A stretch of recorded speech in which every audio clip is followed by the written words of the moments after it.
everybody, Zachary Levi here. Over the last few months, we've brought you exclusive behind-the-scenes looks at the final hours of development of Tomb Raider. You've seen Camilla recording her last few lines, Rihanna musing her last few words, and Jason completing the last few notes of the score. As those key pieces lock into place, it's time to reveal one of the last portions of the game, and a team that's been shrouded in secrecy for 2 years. We're here in the beautiful and freezing Montreal, Canada, to bring you the final hours of Tomb Raider, multiplayer edition. These are the final hours of Tomb Raider. Welcome to yet another world-class studio in the Square Enix portfolio, Eidos Montreal, home of the multi-award-winning game Deus Ex. Locked away in one of the far corners of the studio is a team of experienced, passionate professionals who have been specially brought together to create the first ever multiplayer component to the Tomb Raider universe. Let's meet the team behind the vision, direction, and decisions, and hopefully get a chance to play a few rounds. Here we are at Eidos Montreal. Before we get into why we're here, Carl, you now have an amazing stash, my friend. What is the impetus behind this? As a studio, we've been participating in Movember. A good friend of mine, JJ Owens, works for Movember in LA. And we set up the gaming challenge, and we brought studios from all around the world together. And I think so far we've raised somewhere in the region of $140,000, $150,000. Well done. Been a big success, although my wife doesn't necessarily always approve. She hates it? Oh, my wife wakes up in the morning. She says that she hates it. She secretly loves it. What were some of the factors that led to a multiplayer facet to this new Tomb Raider? When we started developing sort of our vision for reimagining Tomb Raider, on paper, it was all about single player. And as we started to build that world out, we had the island, we had the Solarian, the scavengers. We started to realize that we had this canvas. Great warring factions, great landscapes. Yeah, we had all these really awesome places where it was all about traversal and single player. When we started looking at that, we thought, wow, well, what about multiplayer? Part of the genesis of that was Lara Croft and the Guardian of Light that kind of cracked open a door to lead you guys into the multiplayer into here at Eidos Montreal. Guardian of Light was a downloadable, a smaller scale project, and that allowed us to sort of take the risks that we wouldn't necessarily take on a full-blown project. Guardian of Light was our Pixar short. It's the idea that whilst you're building your big project, you're always thinking about that next thing, but also allowed us to be able to start understanding co-oping and networking. It was a game that actually brought Tomb Raider fans together for one of the very first times. You hear them in their ear and they were having fun. And as a result of that, that led to us thinking about multiplayer.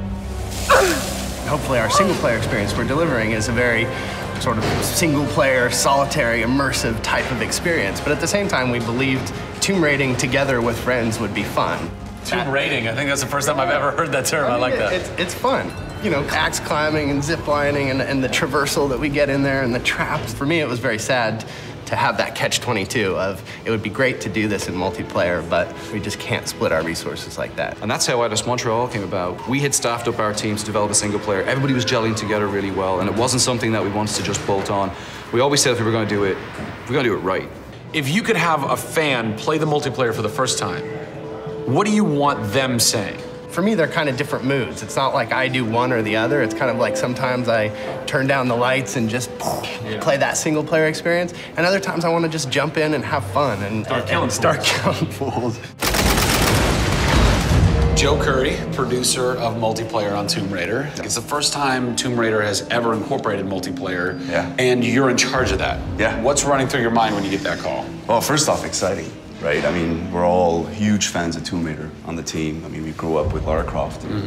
But when we spoke to Crystal, like, we want to do multiplayer, and we're thinking, how do you do that? It's always been Lara's story. You've been in charge of creating the first ever Lara Croft Tomb Raider. No pressure. Multiplayer. No pressure, Zach. Thank you. What are some of the main pillars that you brought over from the single player to the multiplayer to make those two worlds cohesive?